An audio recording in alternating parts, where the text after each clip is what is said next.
O evangelho que a igreja marcou para hoje é o capítulo 5 de Mateus, do versículo 13 a 16. Jesus falou: seja o sal da terra, seja a luz do mundo. Ninguém acende uma luz para colocar debaixo da mesa.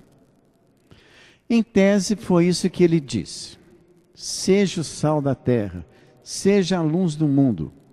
Ninguém acende uma luz para colocar debaixo da mesa. Tem gente que acende a luz e bota debaixo da mesa. Quando Jesus falou para a gente ser o sal da terra,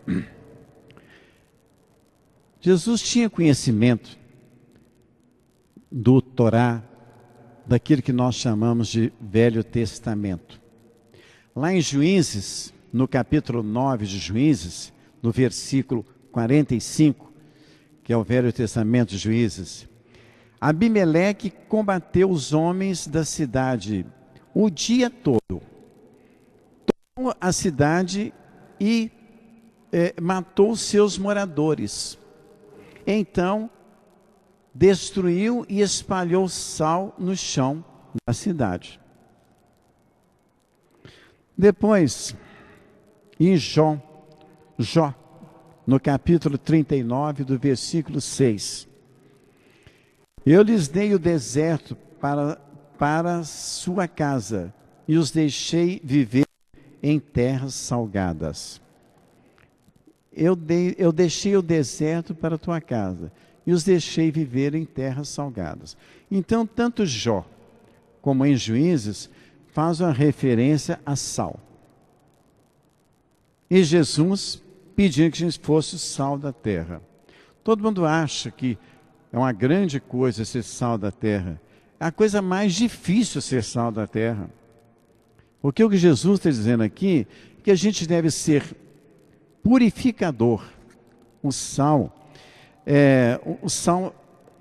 a primeira coisa que nós devemos pensar é que sal era um salário, por isso se chama salário.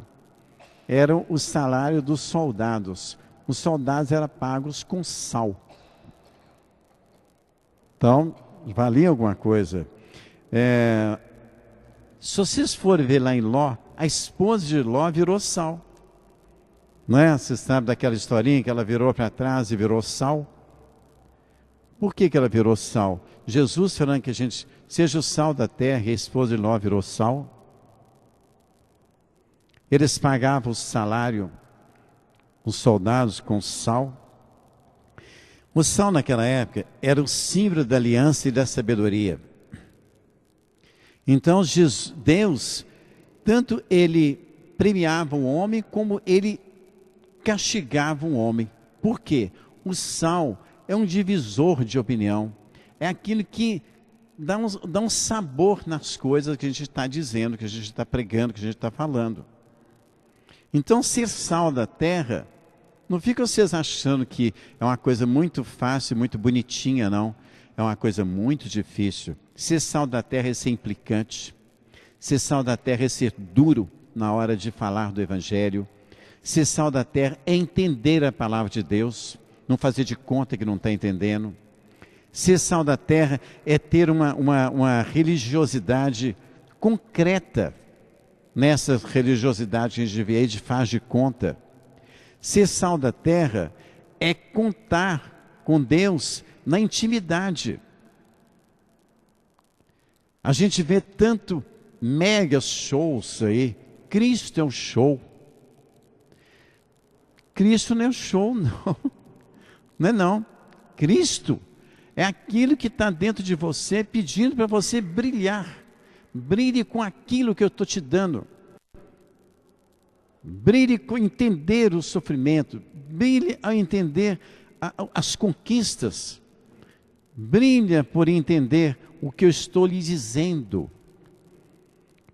O que Jesus está pedindo para a gente sal da terra é para a gente poder entender as palavras dele.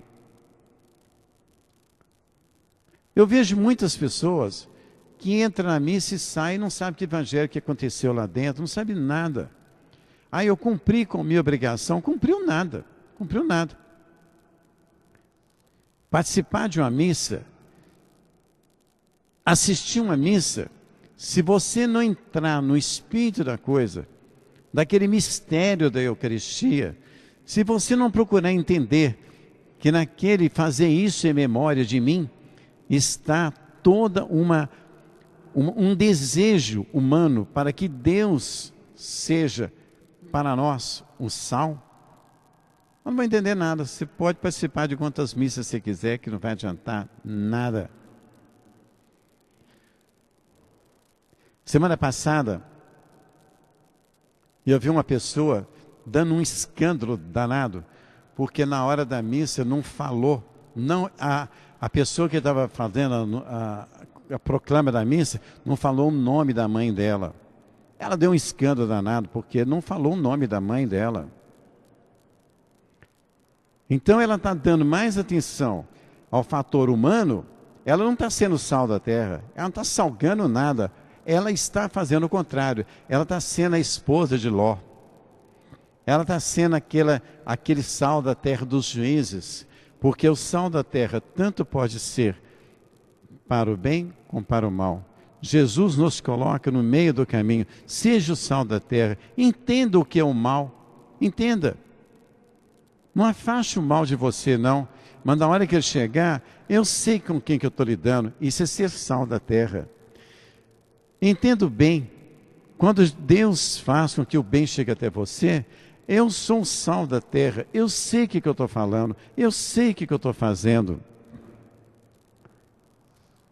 Então, esse recado de Jesus, seja o sal da terra, por quê? Ninguém acende uma luz e bota debaixo da mesa.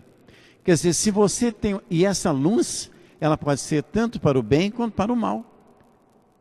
Vocês têm que prestar atenção nisso. Tem gente que acende uma luz maldosa e coloca em cima da mesa. Tem gente que acende uma luz de Deus e coloca em cima da mesa. Agora, tem gente que faz questão absoluta de acender essa luz maldosa e andar por debaixo dos panos, maldizendo as pessoas, uma língua ferina, acabando com as pessoas. Esse é um sal ruim. Esse é um sal que dá sabor às coisas ruins. Agora, se você acende uma luz e coloca na mesa aquela luz boa, aquele sal bom, aquele sal que dá um gosto bom. Porque tem sal que dá um gosto ruim e tem sal que dá um gosto bom. Então o recado de Jesus hoje foi muito claro, que a gente seja o sal da terra. Quer dizer, nós temos que dar sabor àquilo que nós estamos fazendo. E se você tem alguma luzinha ruim para acender, não acende não.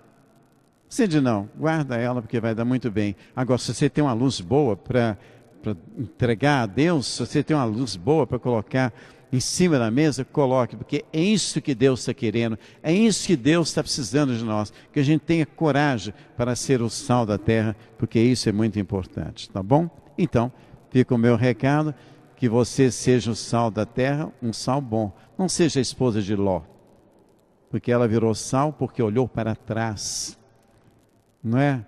Não seja aqueles homens de juízes que salgaram a terra, não faz isso não. Seja o sal da terra, seja a luz do mundo para Deus e não para o demônio, tá bom? Então fica o meu recadinho aí, que é muito importante isso aí.